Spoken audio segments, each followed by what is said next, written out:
जय हिंद साथियों। ई शाला के इस YouTube प्लेटफॉर्म पर आप सभी का स्वागत है। रीजनिंग की क्लासेस की इस कंटिन्यूटी में जैसे कि आप देख रहे हैं कि रैंकिंग वाला जो टॉपिक है वो खत्म हो गया और उसके बाद में मतलब कल जो आपको रैंकिंग की पार्ट 4 की क्लास मिली थी जिसमें मैंने बहुत सारे क्वेश्चंस को आपको सॉल्व करवाया और इसी दरमियान जो है अब आपके सामने आपको पीछे दिख रहा होगा कि मैथ्स लिखा हुआ है, तो आप थोड़ा सा कंफ्यूज हो रहे होंगे कि रीजनिंग की क्लासेस कंटिन्यू चल रही है, अचानक से जो है उस क्लास की जगह पे ये क्यों डाला गया है।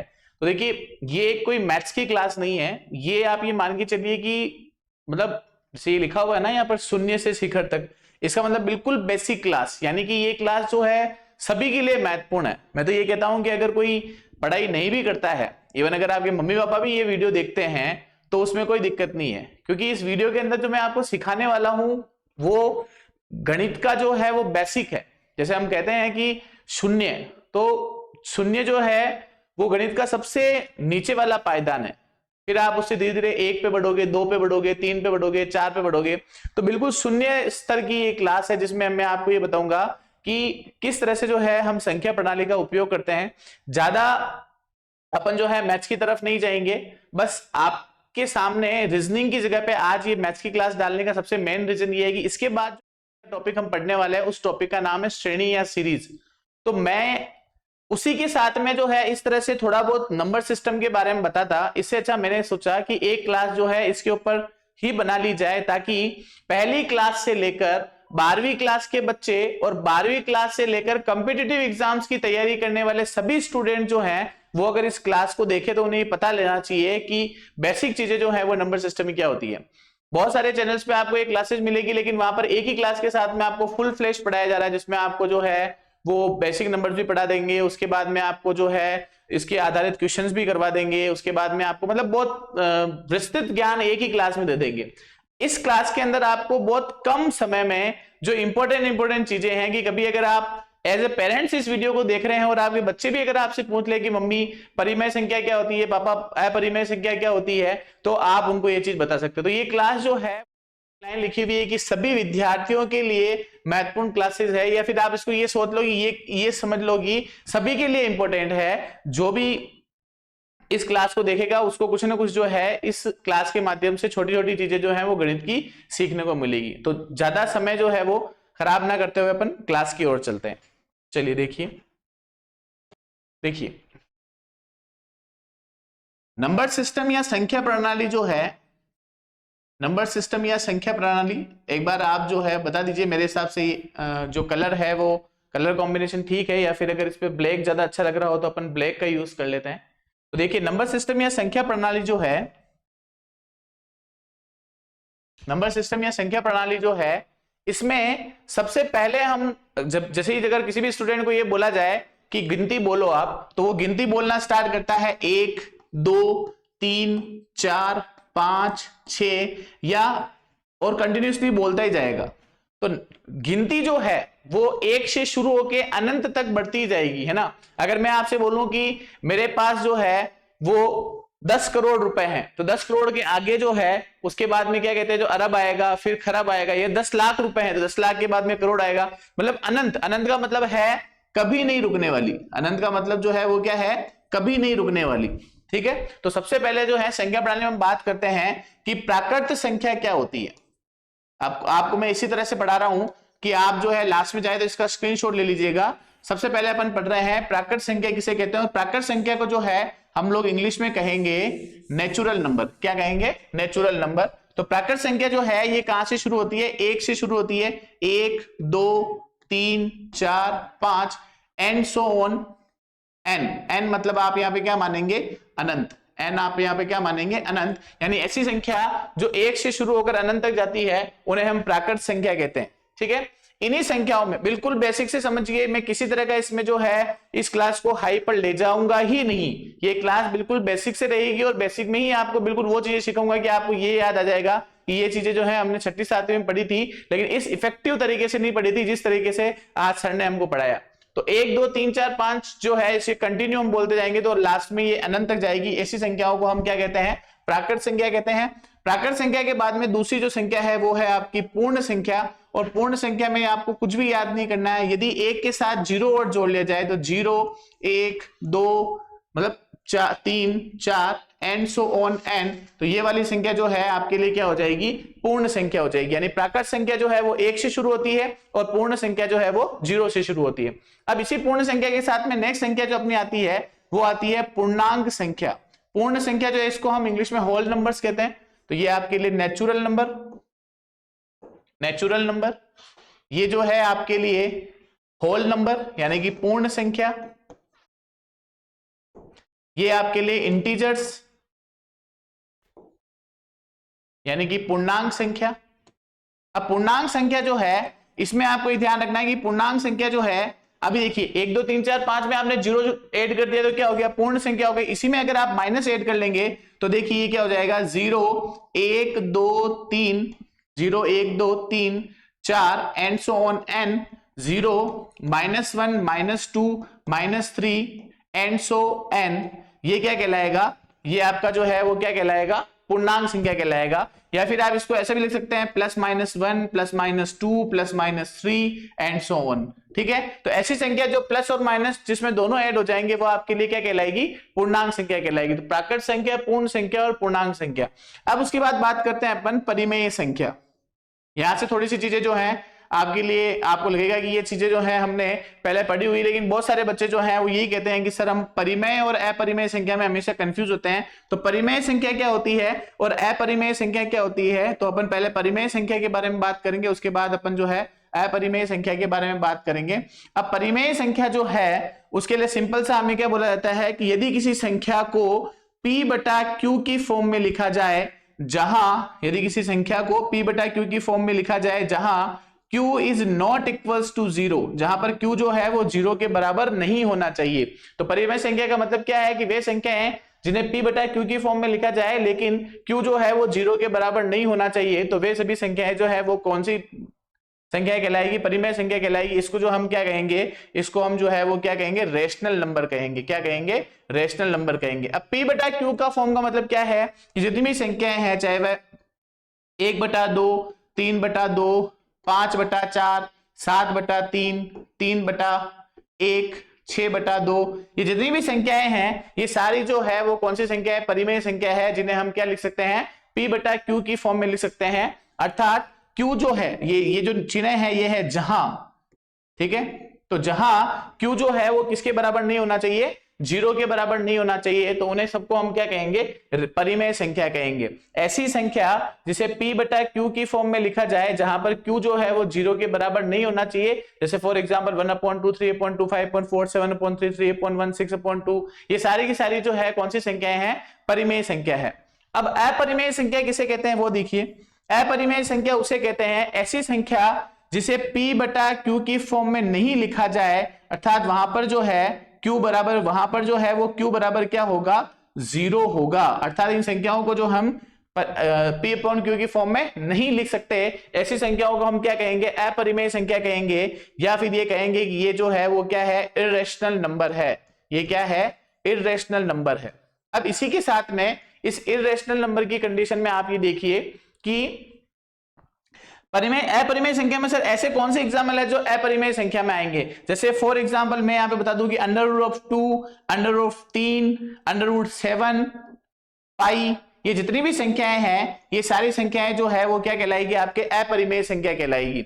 जब अपन कंटिन्यूअसली इस बारे में आगे बात करेंगे, क्योंकि मैथ्स की पहली क्लास है, आगे से आगे अभी आपको इसके बाद में रीजनिंग की क्लास ही मिलेगी, लेकिन जब भी हमारा मैथ्स स्टार्ट होगा तब मैं आपको नंबर सिस्टम जो है वो 0 से लेके हाई लेवल तक पढ़ाऊंगा। लेकिन अभी सिर्फ आप ये समझिए कि नंबर सिस्टम की शुरुआत क्या है, ये मैं आपको अच्छी तरह से समझाऊंगा कि ये किस तरह से अपरिमेय संख्या है और किस तरह से जो है ये परिमेय संख्या है। अब देखिए √2 √3 √7 की अगर अपन बात करें तो देखिए इधर आप देखिए अपरिमेय संख्या। अब इस अपरिमेय संख्या की अगर अपन लोग बात करें तो सबसे इंपॉर्टेंट यहां देखिए, जैसे कि मैं ये कहूं कि √2 जो है वो एक अपरिमेय संख्या है।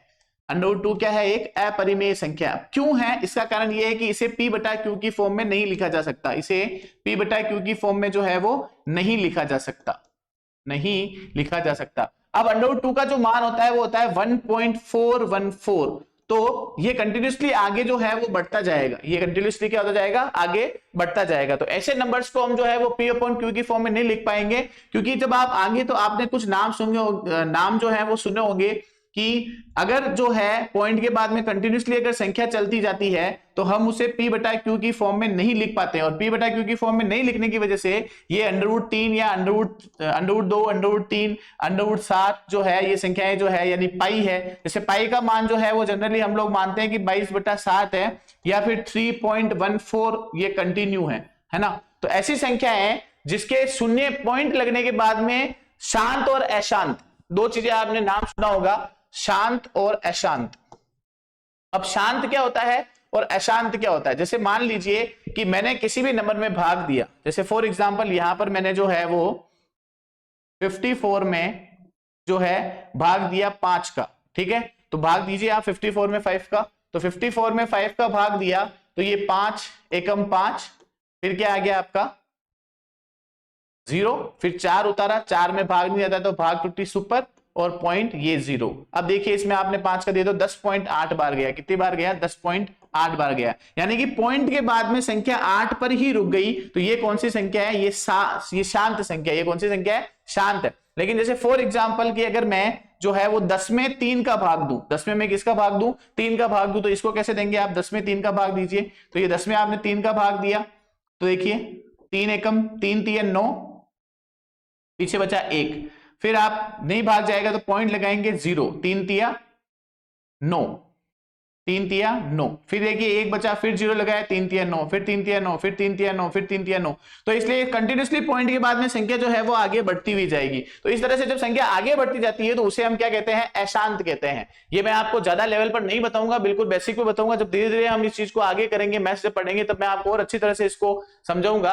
अभी साहब आप ये समझिए कि शांत क्या होता है, अशांत क्या होता है। वैसे अशांत में भी आप आगे देखेंगे टर्मिनेटिंग और नॉन टर्मिनेटिंग पढ़ेंगे कि कौन कौन से टर्म जो है वो रिवाइज हो रही है, किस में टर्म रिवाइज नहीं हो रही है, ये अभी बात नहीं करेंगे, क्योंकि मैं सिर्फ ये ऐसी क्लास बनाना चाहता हूं जिसमें छोटे बच्चों से लेके बड़ों से लेके कॉम्पिटिटिव एग्जाम्स की तैयारी करने वाले सभी बच्चों के लिए क्लास जो है एक बार बेसिक समझ में आ जाए, उसके बाद हम जो है इसको आगे क्लियर करेंगे। तो शांत का मतलब है कि पॉइंट के बाद में यदि संख्या रुक जाए तो उसको शांत कहते हैं, और पॉइंट के बाद में अगर संख्या इस तरह से कंटिन्यू बढ़ती जाए तो उसे हम क्या कहेंगे, अशांत संख्या कहेंगे। तो जो अशांत संख्याएं होती है, जो पॉइंट के बाद में नहीं रुकती है, वो अपरिमेय संख्या कहलाती है, वो अपरिमेय संख्या। और सिंपल वे में आप क्या कहेंगे, वे संख्याएं जिन्हें P बटा Q की फॉर्म में लिखा जा सकता है वह परिमेय संख्या कहलाएगी, और वे संख्याएं जिन्हें P बटा Q की फॉर्म में नहीं लिखा जा सकता है वो अपरिमेय संख्या कहलाएगी। या और अगर आपसे कोई पूछे कि और किसी तरह से, तो शांत और अशांत, यानी पॉइंट के बाद में अगर संख्या कंटिन्यूअसली बढ़ती जा रही है तो वो अशांत है, और अशांत जो है वो क्या कहलाएगी, अपरिमेय संख्या कहलाएगी।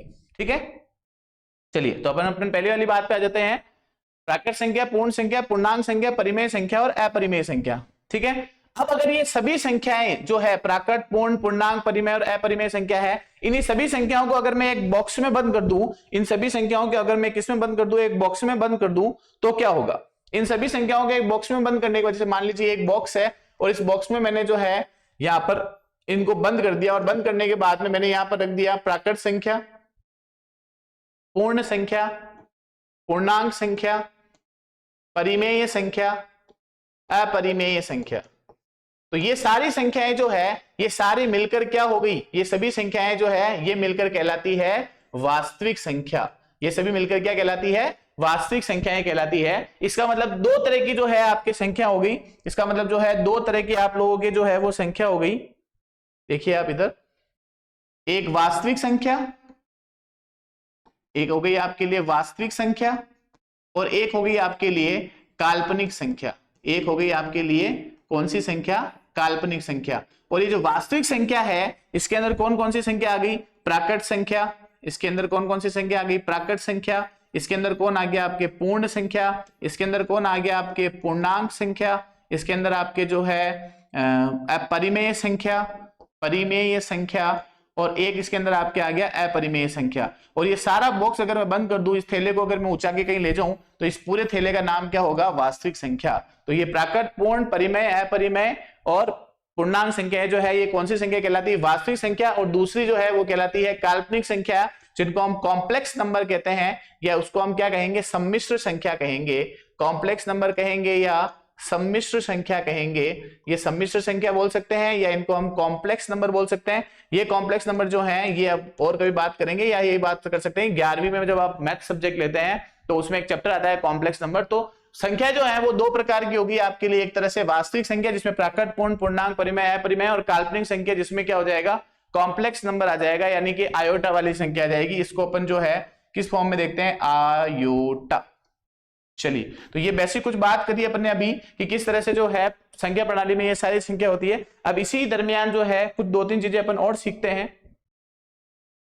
चलिए, अब बात करते हैं कि सम संख्याएं क्या होती है और विषम संख्याएं क्या होती है। सम संख्याएं और विषम संख्याएं क्या होती है, सम संख्याएं, विषम संख्याएं, विषम संख्याएं। अब सम संख्या और विषम संख्या में क्या फर्क है वो देखिए। सम संख्या से तात्पर्य है, सम संख्या से तात्पर्य है ऐसी संख्याएं, सम संख्या से तात्पर्य है ऐसी संख्याएं जो जनरली सभी को आती है, जिनमें दो का पूरा पूरा भाग जाता हो, दो का पूरा पूरा भाग, दो का पूरा पूरा भाग जहां जाता हो उन संख्याओं को हम क्या कहते हैं, सम संख्या कहते हैं। और इसके का उल्टा, अगर दो का पूरा पूरा भाग ना जाए, दो का पूरा पूरा भाग नहीं जाए, तो उसे हम कौन सी संख्या कहते हैं, विषम संख्या कहते हैं। कि फॉर एग्जांपल दो का पूरा पूरा भाग, इसका मतलब 2, 4, 6, 8, 10, 12, ये इस तरह से चलती जाएगी, इसको हम क्या कहेंगे, सम संख्या कहेंगे। 1, 3, 5, 7, 0, 1, 3, 5, 7, 9, 11, 13, ये सारी की सारी संख्या क्या हो जाएगी, विषम संख्या हो जाएगी।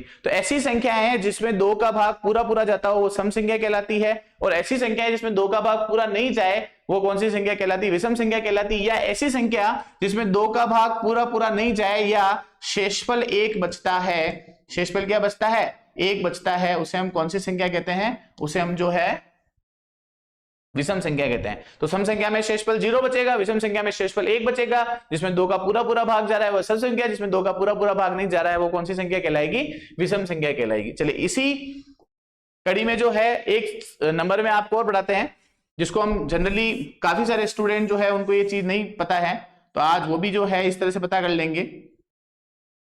चलिए, विषम संख्या यानी कि एक शेषफल बचता है, एक शेषफल बचता है। अब देखिए, इसी कड़ी में जो है अब अपन पढ़ रहे हैं कि अभाज्य संख्या किसे कहते हैं, अभाज्य संख्या किसे कहते हैं। तो देखिए, अभाज्य संख्या और विषम संख्या जो है वो समथिंग एक ही है, लेकिन थोड़ा सा आपको ध्यान रखना पड़ता है। और इसी दरमियान आज भी बहुत सारे एग्जाम के अंदर जो है वो रीजनिंग में या मैथ्स के अंदर ये क्वेश्चन पूछा जाता है प्राइम नंबर्स का या फिर अभाज्य संख्या का, जिसको इंग्लिश में अपन कहते हैं प्राइम नंबर। और इस प्राइम नंबर में जो है अधिकतर जो स्टूडेंट्स है वो इसका आंसर गलत करके आते हैं। प्राइम नंबर जो है वो स्टार्ट होते हैं 2 से, तो 2, 3, 5, 7, 11, 13, 17, 19, तो ये सारे के सारे जो है ये कंटिन्यूसली आगे चलते जाएंगे। 17 के बाद में आप देख लीजिए 23, 29, 31, 37, 41, 47, ठीक है। ये सारी की सारी संख्याएं जो हैं 41 के बाद में 43 और 47, ये सारी की सारी संख्याएं जो है ये क्या है आपके कंटिन्यूसली आगे चलती जाएगी। ये सारी अभाज्य संख्याएं हैं, और अभाज्य संख्या यानी प्राइम नंबर। तो इसमें दो चीजें आपको सबसे इंपॉर्टेंट ध्यान रखनी है, ये क्वेश्चन बहुत बार आया हुआ है कि अब सबसे छोटी अभाज्य संख्या कौन सी है। तो सबसे छोटी अभाज्य संख्या क्या है, 2 है। जनरली बच्चे जो है वो 1 करे आ जाते हैं। अगर ऑप्शन ऐसा दिया जाए 0, 1, 2, 3 और आपसे पूछा जाए कि सबसे छोटी अभाज्य संख्या क्या है, तो सबसे छोटी अभाज्य संख्या जो है वो क्या है, 2 है, ठीक है। और इसमें आपको ये ध्यान रखना है कि अभाज्य संख्या है क्या। तो अभाज्य संख्या में आपको ये ध्यान रखना है कि ऐसी संख्याएं जिसमें या तो स्वयं का भाग जाए, या तो सेल्फ का भाग जाए, या फिर उसी संख्या यानी या तो स्वयं का भाग जाए या फिर 1 का भाग जाए। तो अभाज्य संख्या किसे कहेंगे, जिसमें या तो स्वयं का भाग जाए या फिर 1 का भाग जाइए। तो देखिए यहाँ पे 2 में 2 का भाग चला जाएगा या फिर 1 का चला जाएगा, उसके अलावा नहीं जाएगा। 3 में भी यही होगा, 29 में भी यही होगा, 5 में भी यही होगा, 7 में भी होगा, 11 में यही होगा। इसमें देखो 7 के बाद में मैंने 9 नहीं लिखा है, जबकि विषम संख्या में 9 आता है, क्योंकि 9 एक विषम संख्या, 2 का भाग देंगे 4 बच जाएगा, 1 शेषफल बच जाएगा। तो 9 जो है उसमें 1 का भाग भी जा रहा है, 9 में 9 का भाग भी जा रहा है, लेकिन इसमें 3 का भाग भी जा रहा है, इसलिए 9 जो है वो एक प्राइम संख्या नहीं होगी। तो इस तरह से आप पता लगा सकते हैं। जैसे मैं आपको ये कहूं कि 57 जो है वो अभाज्य संख्या है या नहीं है, तो देखिए 57 में 1 का भाग चला जाएगा, 57 में 57 का चला जाएगा। क्या 57 में और किसी का भाग जा रहा है क्या, तो और किसी का भाग जा रहा है। देखो 19 का भाग जा रहा है, 19 3 57, तो इसका मतलब 57 जो है वो एक अभाज्य संख्या नहीं है, 57 जो है वो एक अभाज्य संख्या नहीं है। चलिए ठीक है, तो ऐसी संख्या जिसमें या तो स्वयं का भाग जाए या एक का भाग जाए उसे हम कौन सी संख्या कहते हैं? अभाज्य संख्या कहते हैं। कौन सी संख्या कहते हैं? अभाज्य संख्या कहते हैं। और इसी अभाज्य संख्या में जैसे कि मैंने आपसे ये पूछा कि 93 जो है, 91 जो है ये अभाज्य संख्या है या नहीं है, तो देखिए 91 में जो है वो एक का भाग जा रहा है, 91 में स्वयं का भाग जा रहा है, लेकिन 91 में इसके अलावा 13 का भाग भी जा रहा है, 13 7 91, 7 का भाग भी जा रहा है, तो इसका मतलब 91 जो है वो अभाज्य संख्या नहीं है। इसी हिसाब से 93 के बारे में पूछा जाए कि 93 जो है वो अभाज्य संख्या है या नहीं है, तो 93 में देखिए आप एक का भाग जाएगा ही, 93 में स्वयं का भाग जाएगा ही, लेकिन इसके अलावा बताइए आप क्या 93 में और किसी का भाग जाइए, 2 का नहीं जाएगा, 3 का नहीं जाएगा, 3 का जाएगा, देखो 3 3 9 और 3 एकम 3, इसका मतलब 31 का भाग जा रहा है, 31 का भाग जा रहा है, इसका मतलब 93 जो है वो अभाज्य संख्या नहीं है। ठीक है, तो इस तरह से आप भाग लगाकर देख सकते हैं। अब इसी के साथ में तो अब आप समझिए कि को प्राइम नंबर यानी कि सह अभाज्य संख्या क्या है। अब देखिए सह अभाज्य संख्या जो है इसको ध्यान से समझना बहुत ही अच्छा टॉपिक है। छठी से लेकर 10वीं तक की भी बच्चे जो है इस वीडियो को देख सकते हैं, क्योंकि ये क्वेश्चन वहां पर बहुत बार पूछा गया है। तो सह अभाज्य का मतलब क्या होता है? तो को प्राइम का मतलब ये होता है कि जब किसी दो संख्या के बारे में ये पूछा जाए कि ये दोनों आपस में एक दूसरे की को प्राइम होगी या नहीं होगी, तो उस केस में हमको क्या करना है, जैसे मैंने यहां पर एक एग्जांपल लिया कि 9 तथा 8 एक दूसरे की को प्राइम नंबर है या नहीं है। तो सबसे पहले आप ये देखिए 9 में किस किस का भाग जाएगा, तो 9 में सबसे पहले 1 का भाग जाएगा, फिर 9 में 3 का भाग जाएगा, फिर 9 में जो है वो किसका भाग जाएगा? स्वयं यानी 9 का भाग जाएगा, यानी 1 का भी भाग जाएगा, 3 का भी भाग जाएगा और 9 का भी भाग जाएगा। जबकि अगर मैं 8 में देखूंगा तो 8 के अंदर जो है वो सबसे पहले 1 का भाग जाएगा, फिर इसमें 2 का भाग जाएगा, फिर इसमें 4 का भाग जाएगा और फिर इसके अंदर 8 का भाग जाएगा। ठीक है, तो अब यहां पर देखिए 8 और 9 जो है उसमें इसके फैक्टर 1 3 9 है, इसके 1 2 4 8 है, यानी सिर्फ एक कॉमन फैक्टर है, एक क्या कॉमन फैक्टर है? 1। इसका मतलब 8 और 9 जो है ये एक दूसरे के 8 व 9 एक दूसरे के को प्राइम होंगे, एक दूसरे के क्या होंगे? को प्राइम होंगे। और बहुत सारे सवाल करते हैं इसके, देखिए आप अभी मैंने आपको बताया कि सहअभाज्य संख्या जो है उन सहअभाज्य संख्याओं में जो है केवल एक गुणनखंड जो है वही क्या आना चाहिए? कॉमन आना चाहिए। तो वो दोनों एक दूसरे की जो है वो को प्राइम नंबर्स होंगे, वो दोनों एक दूसरे के क्या होंगे? को प्राइम नंबर्स होंगे। जैसे फॉर एग्जांपल आप देखिए 25 और 18 ये दोनों एक दूसरे के को प्राइम नंबर है या नहीं? देखिए तो 25 के अगर अपन गुणनखंड निकाले तो देखिए इसमें 1 का भाग जाएगा, इसके अंदर जो है 5 का भाग जाएगा और इसके अंदर जो है वो 25 का भाग जाएगा। 25 एकम 25, 5 25 और 1 का 25 बार। और 18 के अगर हम गुणनखंड करेंगे तो सबसे पहले जो 18 में है वो आपके 1 का भाग जाएगा, फिर उसके बाद इसमें आपके 2 का भाग जाएगा, फिर इसके में आपका 3 का भाग जाएगा, फिर इसमें आपका जो है वो 6 का भाग जाएगा, फिर इसमें आपके 9 का भाग जाएगा और फिर इसमें आपका 18 का भाग जाएगा। अब आप ये देखिए कि क्या कोई भी नंबर कॉमन है क्या? तो देखिए सिर्फ एक नंबर कॉमन है, यहां पर 1 लिखा हुआ है, यहां पे 1 लिखा हुआ, बाकी 2 इसमें नहीं है, 3 इसमें नहीं है, 6 इसमें नहीं है, 9 इसमें नहीं है, 18 नहीं है। इसका मतलब 18 और 25 जो हैं ये एक दूसरे के कौन से नंबर होंगे? को प्राइम नंबर होंगे। कौन से नंबर होंगे? को प्राइम। कुछ भी नहीं करना है, आपको जो नंबर दिए गए उसमें देखना है किस किस का भाग जाता है और दोनों के गुणनखंड में केवल एक जो है वो कॉमन अगर आ रहा है तो वो एक दूसरे के को प्राइम नंबर्स कहलाएंगे। इससे जो शानदार ट्रिक आपको पहले किसी ने नहीं बताई होगी, जैसे एक और एग्जांपल देखिए आप, क्वेश्चन आपसे ये पूछा जा रहा है कि 17 और 19 क्या एक दूसरे के को प्राइम है? तो देखिए 17 और 19 में 17 में 1 का भाग जाएगा, 17 में 1 का भाग जाएगा और इसके साथ साथ 17 में जो है 17 का भाग जाएगा, जबकि 19 जो है उसमें 1 का भाग जाएगा, यह केवल 19 का भाग जाएगा। तो केवल एक कॉमन आ रहा है, इसका मतलब 17 और 19 जो है वो एक दूसरे के क्या कहलाएंगे? को प्राइम नंबर कहलाएंगे। 17 और 19 एक दूसरे के क्या कहलाएंगे? को प्राइम नंबर कहलाएंगे। चलिए एक क्वेश्चन आप करिए, 16 और 24 क्या एक दूसरे के को प्राइम नंबर होंगे? बताइए आप। तो आपको मैंने क्वेश्चन दिया यहाँ पे कि 16 और 24 जो है, 16 और जो 24 है ये जो है को प्राइम नंबर होंगे या नहीं होंगे? तो इसके लिए आप क्या करेंगे कि 16 और 24 जो है इसके आप क्या निकालेंगे? गुणनखंड निकालेंगे। तो 16 का गुणनखंड क्या होगा? 1, उसके बाद में 2, उसके बाद में 4, उसके बाद में 8 और उसके बाद में 16। और 24 की अगर आपको फैक्टर निकालेंगे तो देखिए 1 का भाग जाएगा, फिर 2 का भाग जाएगा, फिर 4 का भाग जाएगा, फिर 6 चौक 24, उसके बाद में 8 3 24, फिर 12 दूना 24 और 24 एकम 24। अब देखिए यहाँ पर 1 मिल रहा है, यहाँ पर 2 मिल रहे हैं, यहाँ पर 4 मिल रहा है, यहाँ पर 8 मिल रहे हैं, इसका इतने सारे गुणनखंड मिल गए, इसका मतलब 16 और 24 जो है वो को प्राइम नहीं होगा। 16 और 24 क्या होगा? को प्राइम नहीं होगा। चलिए एक क्वेश्चन और देखते हैं, इसके बाद में आगे बढ़ते हैं।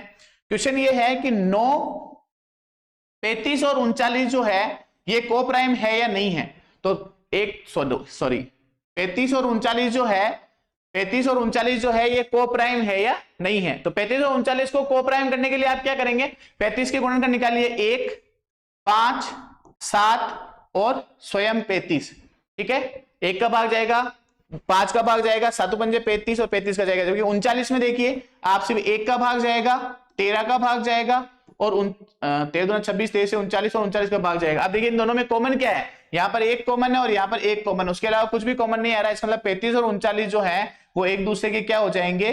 को प्राइम नंबर हो जाएंगे। 35 और 39 जो है वो एक दूसरे के क्या हो जाएंगे? को प्राइम नंबर हो जाएंगे। तो को प्राइम और प्राइम में कुछ भी नहीं करना है। प्राइम के अंदर जो है वो क्या होगा? एक क्या स्वयं का भाग जाएगा और को प्राइम में आपको दो संख्या दी जाएगी और दोनों संख्या में आपको ये देखना है कि उनके गुणनखंडों में केवल जो है एक कॉमन आना चाहिए। क्या आना चाहिए? एक कॉमन आना चाहिए। तो वो आपके लिए एक दूसरे क्या हो जाएंगे? को प्राइम नंबर्स हो जाएंगे। जैसे 8 और 9 में देखिए, 8 और 9 में 8 का 1, 2, 4, 8, जबकि 9 में 1, 3 और 9।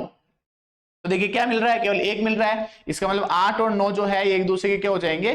को प्राइम नंबर हो जाएंगे। ठीक है, तो आज की इस क्लास में मैंने आपको कुछ चीजें सिखाई है कि पाकड़ संख्या क्या होती है, पूर्ण संख्या क्या होती है, पूर्णांक संख्या क्या होती है, परिमेय क्या होती है, अपरिमेय क्या होती है, साथ में वास्तविक संख्या क्या है, काल्पनिक संख्या क्या है, सम संख्या क्या है, विषम संख्या क्या है, प्राइम नंबर क्या है, को प्राइम नंबर क्या है, या भाज्य क्या है, भाज्य क्या है। ये सारी चीजें मैंने आपको बताई है, बिल्कुल बेसिक ऑफ मैथ्स है, यानी कि शून्य से शिखर तक है। तो इस क्लास जो है, इस क्लास में आपको जो है आज जो भी पढ़ाया गया है, this is the part of maths. इनको अधिक से अधिक शेयर करिए। जो छोटे से छोटे बच्चे हैं, छोटे से छोटे जो बच्चे हैं वो भी इस क्लास को देखें और प्राकृत, पूर्ण और परिमेय, अपरिमेय, सम, विषम, भाज्य, अभाज्य, को प्राइम नंबर्स, प्राइम नंबर सभी के बारे में जो है जानकारी जुटा ले। इसीलिए ये क्लास आज जो है आपके सामने लाई गई है इस प्लेटफॉर्म पर। और रीजनिंग वाले जो स्टूडेंट है, जो रोज इस समय रीजनिंग की क्लास देख रहे हैं, वो आज इस क्लास को देखिए, इसको शेयर करिए, सब्सक्राइब करिए, कमेंट करिए, लाइक करिए और आगे से आगे इसको जो है उन बच्चों तक पहुंचाए जिनका अभी तक भी जो है रियल नंबर या इमेजिनरी नंबर का कॉन्सेप्ट